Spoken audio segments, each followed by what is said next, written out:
Sí, fue una sesión particular porque en primer lugar hay que contextualizar diciendo que nosotros en estas fechas no podemos sesionar, no podemos Claro, legislar. claro. Esta fue una razón muy especial que tiene que ver con una medida disciplinaria. Ujú. Digo esto porque ese era el objetivo de la sesión, si no, no se Está en puede. el reglamento interno, además. Tal cual, absolutamente, y en la Constitución Nacional estamos facultados con quórum a reunirnos y con 2/3 a sancionar lo que sancionamos. Bien. El Unión por la Patria, el bloque que yo integro, había presentado un proyecto en el sentido de proceder a lo que finalmente se hizo, que es separarlo del cargo, y había un proyecto de otros senadores que pretendían suspenderlo. Sí. Esto fue lo que se puso a consideración. Primero se habilitó el tema, se dio el número para que el tema se habilite, y después comenzó una sesión que, si bien fue particular, a mí me hubiera gustado que nos hubiéramos ceñido más al tema, pero también la reconozco como una de las sesiones más valiosas en argumentos. ¿Por qué? Porque realmente creo que muchos de los senadores estuvieron muy bien. Me parece que esto no es un juicio, pero si alguien tenía alguna duda, se aportaron pruebas contundentes. A mí, por ejemplo, me resultó impactante que el senador del que estamos hablando alega que el dinero no era suyo. Ujú. Sin embargo, cuando como $10.000 está permitido pasar la frontera, se le restituyen $10.000. Él acepta esa restitución Entonces, de él. firma como que lo recibió. Entonces, si el dinero no es tuyo, ¿cómo vas a aceptar que te devuelvan $10.000, perdón? Esa me parece una cuestión. Después me parece que en el fondo de esta sesión, por lo menos para mí, lo que subyace es el tema de la traición. Es un tema muy importante que a veces se menosprecia porque se cree que es partidario y es político.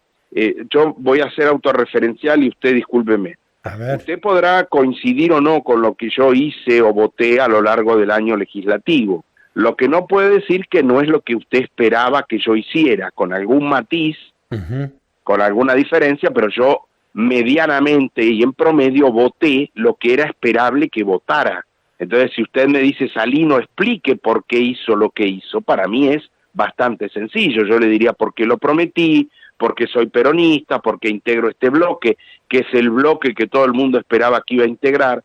Cuando usted hace lo contrario, cuando usted se sale del partido que le dio origen al espacio que ocupa en el Senado, cuando usted vota distinto de lo que votan todos los que fueron sus compañeros, o da muy buenas razones, que las hay, porque me dicen, no, ustedes no aceptan que alguien puede cambiar. Sí, puede cambiar. Ahora, tenés que fundamentarlo muy bien, porque si no lo haces, empiezan todas estas suspicacias, porque justamente Cuéllar lo que hizo fue salir del bloque que integraba, del espacio político que integraba, y acompañar las políticas del gobierno nacional de Javier Milei. Ahí entonces, yo me quiero detener en algo, si usted me permite. Sí, si usted me permite. El cambio que partidariamente, en cuanto a lo que él prometió y después traicionó, ahora tiene un correlato que puede ser un correlato delictual, haber recibido una coima.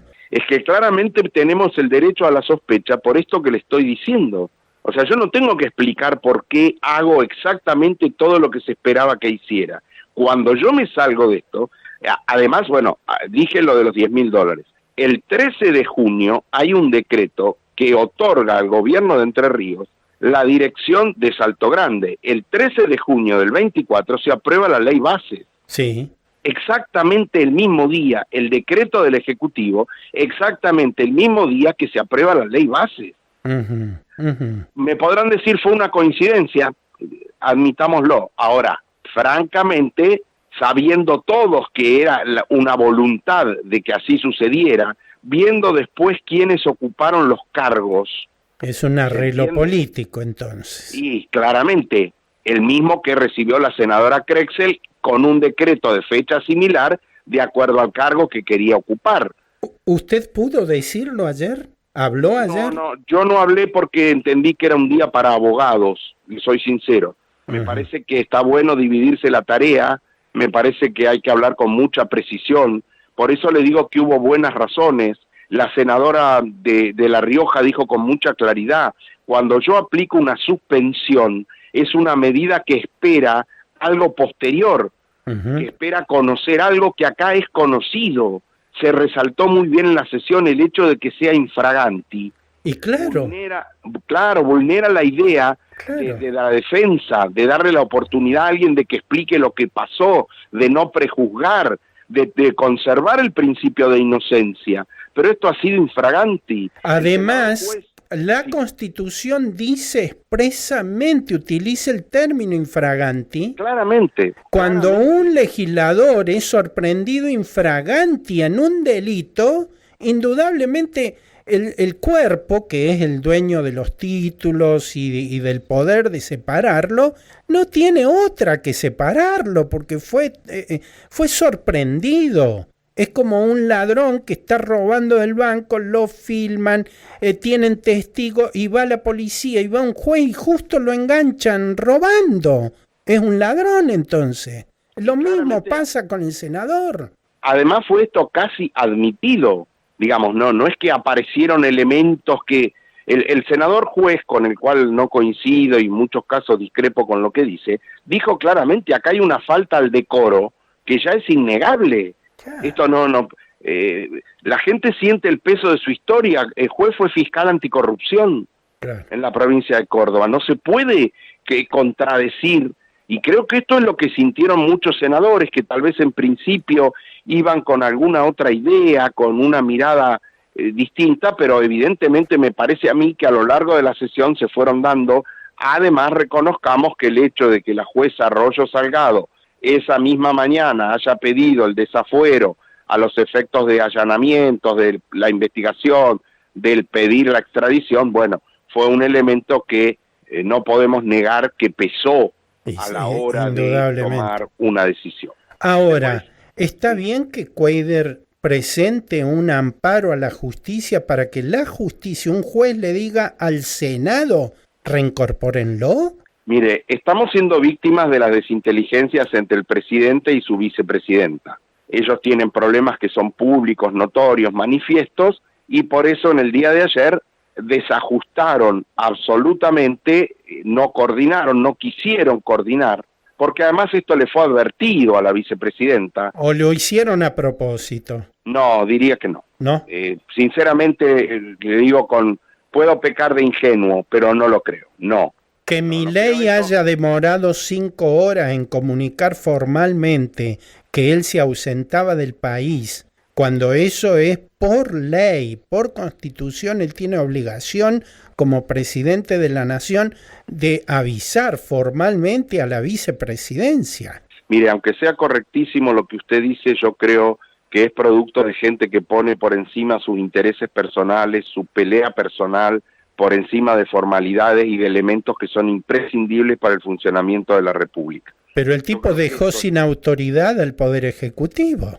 Claramente. Se ausentó. Claramente, porque lo que la ley dice que hasta que la vicepresidenta no firme el acta, no asume como presidenta. Ahora lo que estarían diciendo es que no tuvimos presidente por algún tiempo. Y bueno, pero si en los hechos, Fernando, durante 5 horas no hubo presidente, ¿o no? Sí, lo que alegan también los abogados es que tampoco hubo circunstancias serían, si hubiera pasado algo grave en el país en el momento, tal vez Victoria Villarruel hubiera asumido el cargo, si ella hubiera votado en la sesión estaríamos hablando de otra cosa, pero realmente yo creo que Cuéllar no debió presentar esto y que lo hace como un recurso que además no tiene ningún efecto porque, digamos, la voluntad del Senado fue explícita, fue contundente, cumplió las formalidades que la ley expresa, y si hubo un vicio de forma entre presidente y vice, eso tiene que ver con lo que estamos hablando, con un problema del Poder Ejecutivo y no con la voluntad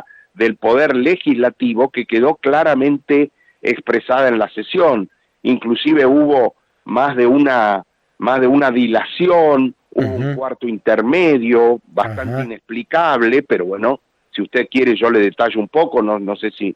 No, dígame, ¿qué pasó en el cuarto intermedio? Lo que pasó en el cuarto intermedio es que los cuartos intermedios de este tipo suelen ser útiles a los efectos de ordenar una votación que podía resultar compleja.